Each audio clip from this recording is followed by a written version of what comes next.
Masarap na luto sa native na manok. Ito ang garantisado mga bossing. Magluluto po ako ngayon ng Bicol Express pero hindi po sa nakasanayan nating karne ng baboy. Ngayon po ay bibigyan ko naman ito ng sarili kong bersyon. Ang gagamitin po natin ay native na manok. Hinugasan ko ito ng maraming ulit at saka naman hiniwa ng maliliit. Pagkatapos ay ginisa ko na ang mga aromatiko at pampalasa. Sunod ay ilalagay ko naman ang karne ng manok para naman po sa pagsasangkutsa.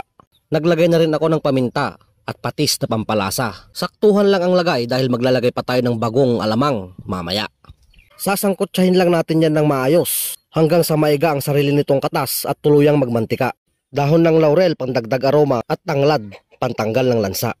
Sabay sasabawan na natin yan ng mainit na tubig para dire-diretso ang kulo at para mas mapabilis ang pagpapalambot at pagluluto.